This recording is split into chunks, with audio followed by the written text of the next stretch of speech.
Preston Leinenbach for Otters TV, here joined by Evansville Otters president John Stanley. John, appreciate the time, and thanks for being a part of this. Preston, I'm always happy to be involved in an interview with you. I think that's too kind, too generous, I would say. But John, I do really appreciate it. And since the last time we talked over for an Otters TV interview back in June for our last virtual broadcast, a lot's changed since then. To kind of recap for our fans, obviously the pandemic really hasn't gotten much better as a whole in the nation. The four major sports are slowly making their way back. But for us here closer to home, the Evansville Otters and the Evansville Otters championship season has been canceled by the Frontier League. And I know you were a big part of the meetings and the discussions that went on to take place for that. So going back into those last couple of weeks of June before that decision was made, what were those discussions like and what was being discussed? Well, it was just so difficult because, as you say, everything was changing on a daily basis. And the ultimate reason that we decided to not do the season was that we weren't clear that the Canadian teams were going to be able to play, and we weren't sure that any of the Illinois teams were going to be able to play. As it turns out, that thought was correct, as we well know. I mean, the Toronto Blue Jays can't even play in their home field.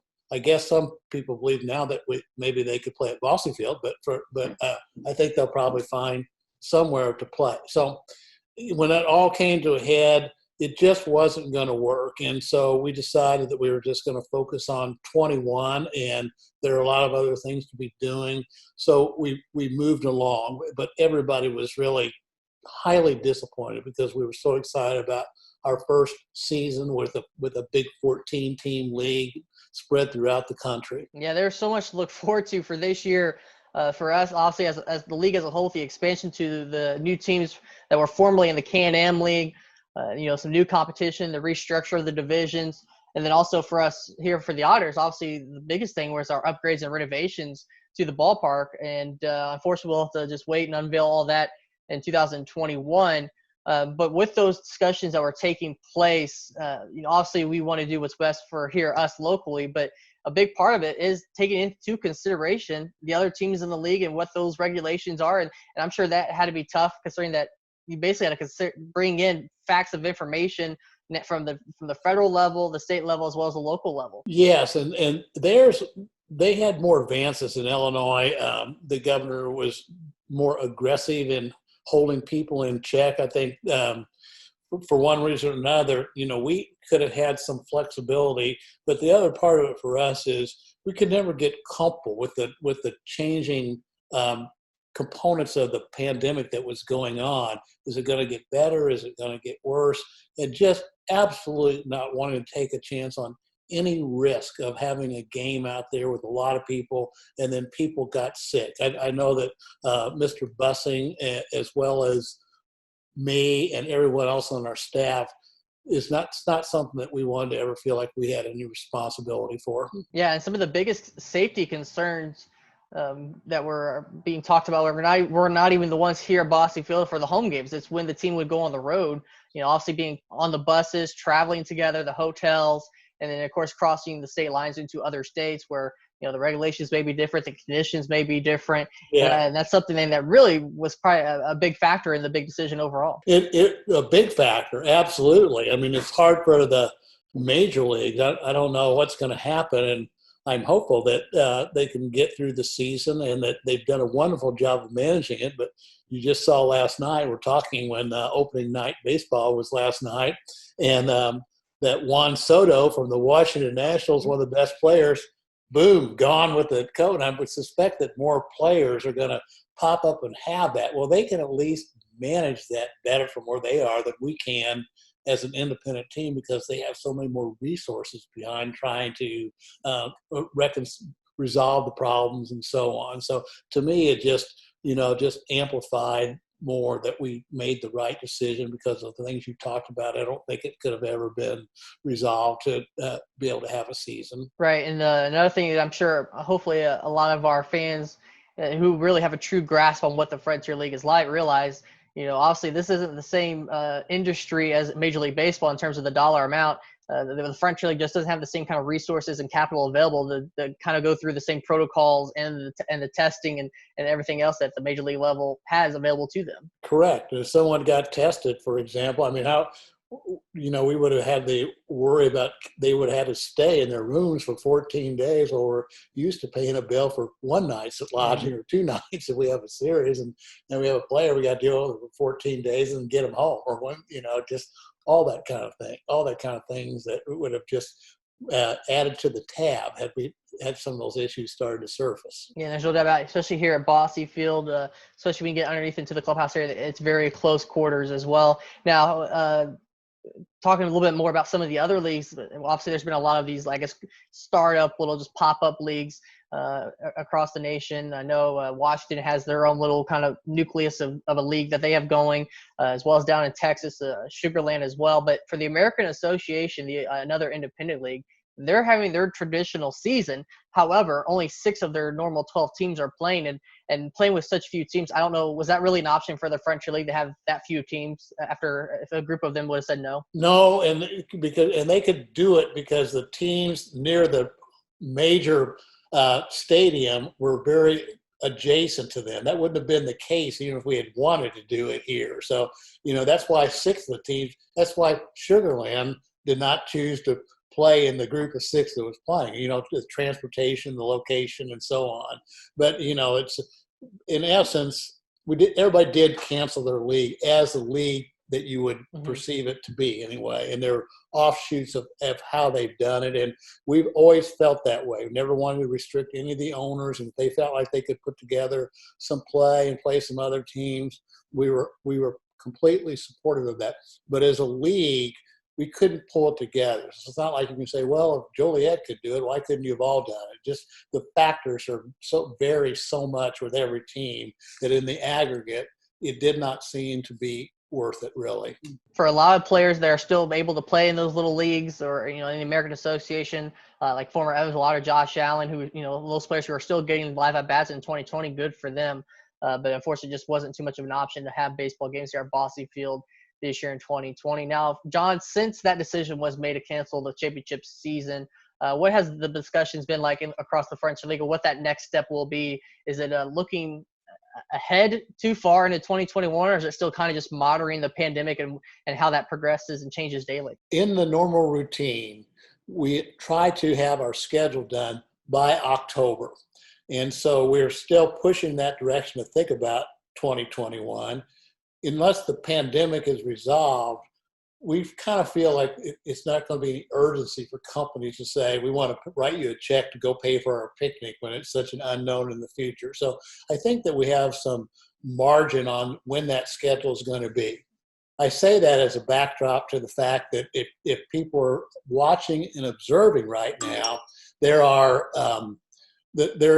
negotiations going on between minor league baseball and Major League Baseball that may result in some, for lack of a better term, free agent franchises that will be homeless as far as the conference is concerned. So one of the things that we've all been looking at and working on is who might be on those teams, and would any of them potentially be a good fit for the Frontier League? So to me right now, the answer could be 0 or it could be several added to the Frontier League next year. But there's a lot of focus on that, and that we're looking at that on a regular basis because it's going to come to a head pretty quickly as to what's going to happen. Yeah, and you take the pandemic out of the equation, hopefully things get back to normal. And if you just focus on that part of it that you just mentioned with, what's going to happen with minor league baseball, who canceled their season, it's basically just the major leagues and, their 30 to 40 man roster, and that's it. But if you just take into consideration the minor leagues, those teams that, I guess will not be affiliated with major league organizations next year, it seems like, without doubt, the future is very bright for independent baseball, and obviously in particular for the Frontier League, not only with those teams that could be possibly expansion possibilities, but also even the talent pool with the individual players available. Well, I think that's an excellent point, and no one has started to really sign 21 players. We have our players in this team under contract, but the pool is going to be far greater. First of all, as you know, if for no other reason that Major League Baseball went from having 20 some odd rounds of draft picks down to 5 rounds of draft picks this year. So all these players, 30 teams times X number of rounds that did not happen will not be drafted. And so the pool of pretty good players will be out there. And one of the options they'll have, if it's not to go back to college, which many of them probably will do, will be to look for, where can I get a team? And I think it's very interesting and probably challenging for all the managers in the Frontier League or any independent league for that matter to say, how do I want to build my team for next year? Because will the same players that we have now be the right players for us to have in the future? Or do we want to look at a different model of how we're going to do it? So there are a lot of things related to that, such as your league rules on age cap and this and that. But suffice it to say, I think you may concur with that the pool is going to be so much larger. There's going to be a lot of work for the managers to try to figure out what they want their roster to look like. Yeah, it could be a bigger availability of some of the top collegiate talent coming out of the NCAA level, or some very experienced players who just may not be able to fit on a team that has enough space for them on their roster. So that could be very interesting. And with those roster parameters and some of the other league parameters and rules, is that something that's being discussed now? Obviously, this year there is the expansion of the rules to allowing veterans. Is that something that's being discussed now, or does that come after the schedule is set? Yeah, I think, philosophically, I believe that every league needs to determine what they want to be known as. And if you would ask me just off the cuff, that probably the 3 strongest independent leagues are the Atlantic League, the American Association, and the Frontier League. And to me, they've all got their own little niche. The Atlantic League sort of partnered with Major League Baseball to where they were doing the robo-umps and, trying to do a lot of things. The starting the runner at second base in the 10th inning. Well, now that's what they're doing in the baseball going forward. So they kind of came across as an experimental league and did very well and have valuable franchises. The American Association generally would take their format is to take some older players that may have come back down, whereas the Frontier League has always chosen to say, we would like to go a little bit younger for players up and coming that can grow. And we certainly, as a league, had a lot of success in that as noted by the number of players that are signed from independent baseball in the Frontier League into affiliated baseball based on their performance with the Otters. So we feel as a league that it's been really good that we can showcase young talent that was not given a chance or one thing or another and give them the opportunity to grow in their careers. Yeah, that's exactly right. And just for our fans, obviously the Otters have had a high number of players signed into affiliated baseball the last couple of years. A lot of those guys are still there. They were not released. They're still active on the rosters, even though there's no season this year. So a lot of them are kind of just like the rest of us, waiting for when that next play ball comes, that call for the play ball. And like I said, former Evansville Otter Josh Allen, currently with the St. Paul Saints of the American Association. For a lot of our Evansville local fans, the University of Evansville alum Trey Hare, who's also playing in the American Association, who had previously played in the Can-Am League and affiliated baseball down in Bowling Green as well. So there's a huge impact down the line of what this year has, how it's changed the career paths for a lot of these guys. They'll be interested to see how they continue forward. John, I know you've been in touch with a lot of other teams in the Frontier League in handling this situation, and especially in terms of business operations.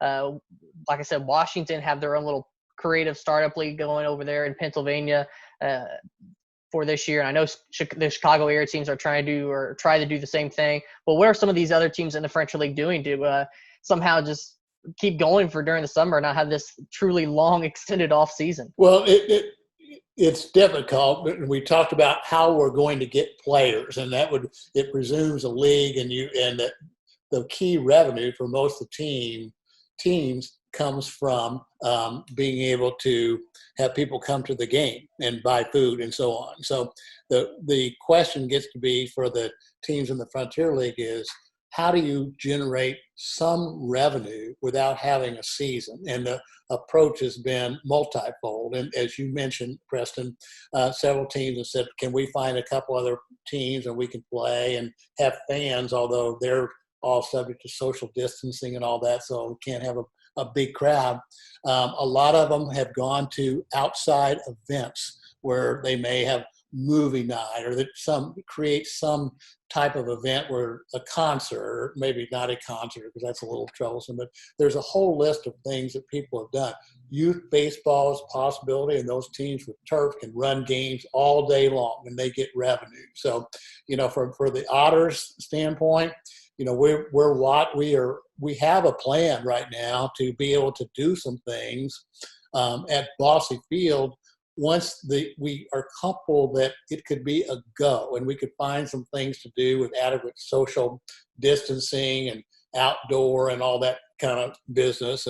And so I think that we would like to be able to do some things that would be events that would help us and be fun for people that miss going to Bossy Field. That's what we're doing, is taking a look at can we find some events. Maybe it's going to be a small corporate outing, or just a group of friends saying, can we come rent Bossy Field and play on the field? And the answer is yes. That's what we want to try to be able to do. So from our standpoint, that's the thing that's most likely that we would be able to do going forward before winter comes. And I just can't stress enough to those watching and listening, make sure you all do your part to social distance, follow the protocols and precautions, mask up when you're out in public, so we can just get rid of all this and really truly get back to normal. So everything is back to normal life next year in 2021. So we don't have to go through all this again. We miss the fans. We miss playing baseball for sure. And for all that stuff that you mentioned, John, is there kind of a theoretical timeline on when you hope those extra events might be possible? Would it be in August, or is it waiting until maybe September? Any idea when that may be a possibility? Well, we're sort of watching to see what the schools are going to do, and what happens to the sports around here. But we're not. It doesn't require anything. I mean, we're going to do it within the rules and our own view of the safety, and those that are interested in doing it, and here's the guidelines, and here's what we'd like to do it. Are you interested?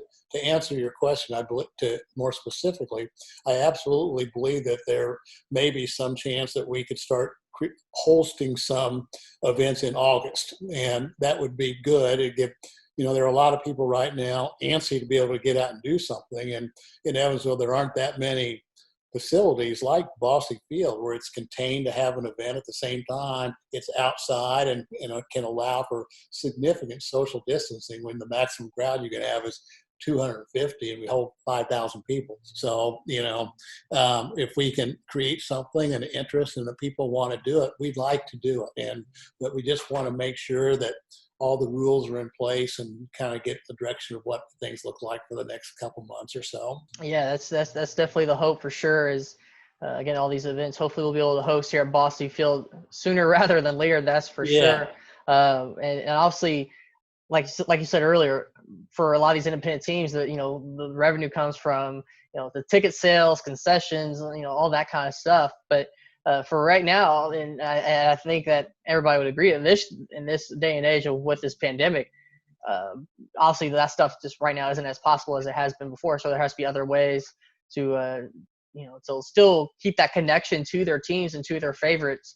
And so from what we've been doing with the virtual broadcast and our interviews with what other organizations are doing, technology may be at an all-time high with the digital age, with Zoom and Skype, as well, social media, and just trying to stay connected with the fans as best as we can. Keep people updated on the Otters and events that are happening in baseball and the Otters world, which I think is great. And hopefully when people get an idea, they'll be interested in the guests that you plan on having and what they're going to talk about. So I would urge people to keep taking a look and look for the Preston Leinenbach plan on broadcasting through. Yeah, definitely. And it'll all be available, like I said, social media with short clips, because unfortunately we can't put full interviews on social media due to time limit, but our YouTube channel for sure.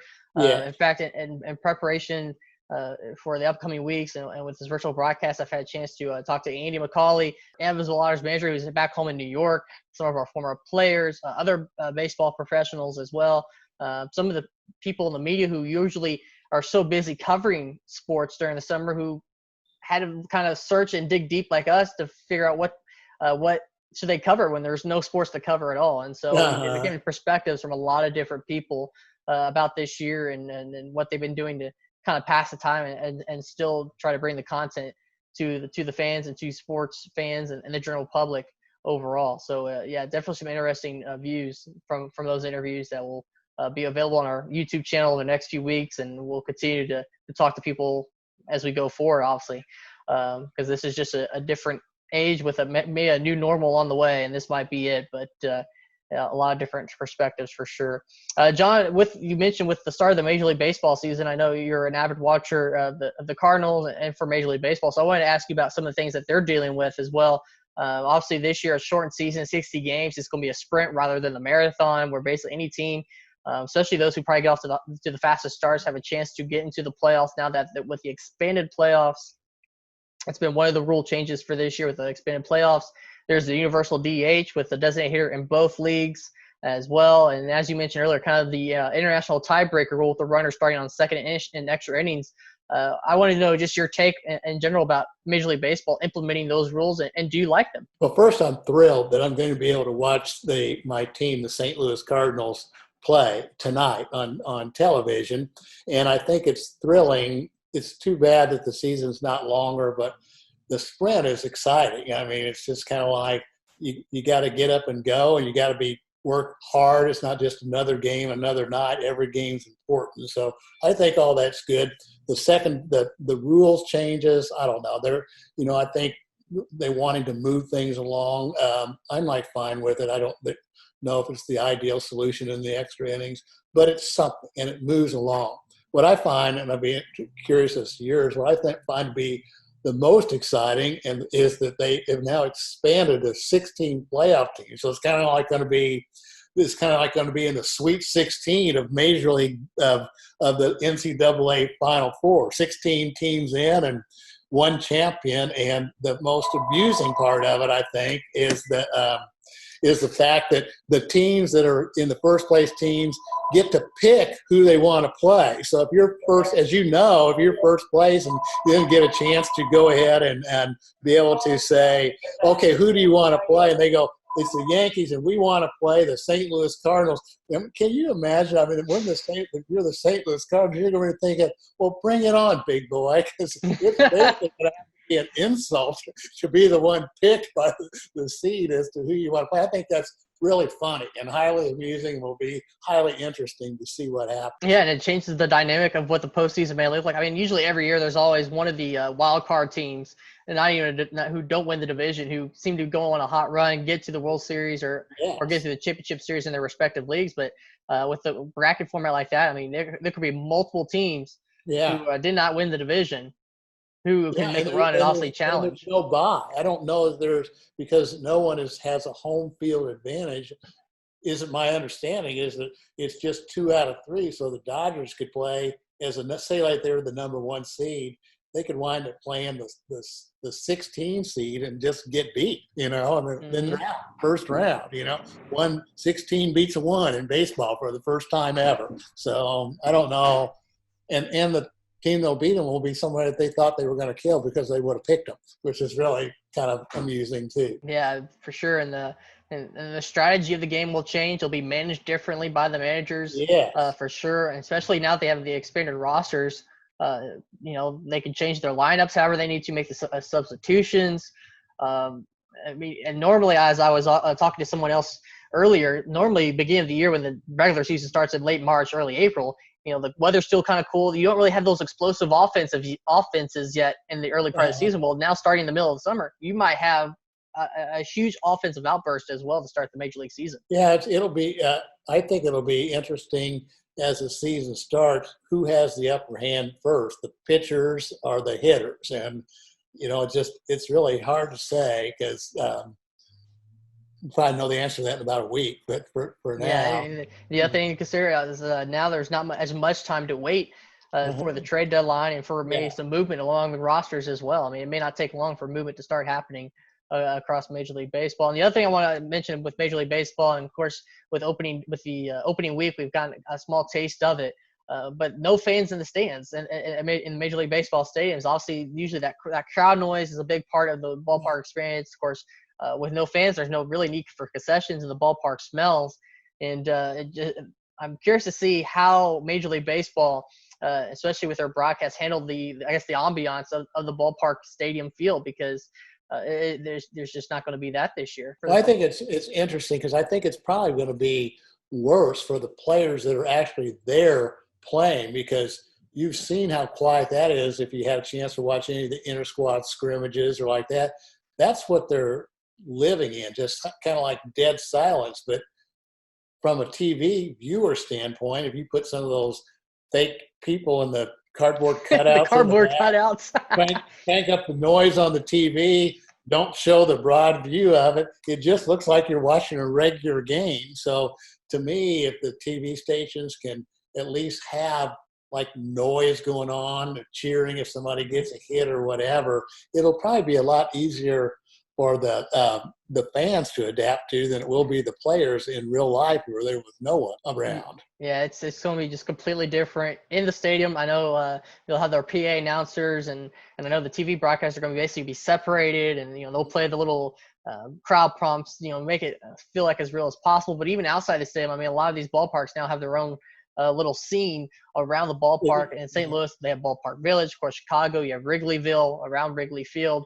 And a lot of those areas and business just won't have the same kind of traffic that they would normally have during the summer months. It's not a good economic thing for sure. I don't know. The other thing is, I don't know. I don't think there's any rule. There are 30 major league teams, so you could have 30 different approaches. Like, do you want to put a cardboard cutout in 40,000 seats, or do you want to put it in no seats? Do you want to have ongoing rock music going on in the background, or you don't want to have anything besides the PA announcer? So I would suspect they'll all do it a little bit differently, and there'll probably be a lot of adjustments and tweaking as the season goes along as to how that comes across when you're watching it on television. Yep. Now that it's thankfully back, and hopefully will not have any interruptions, they'll be able to stay on track for their full season. Once we get to October and the postseason baseball, hopefully it all stays on track.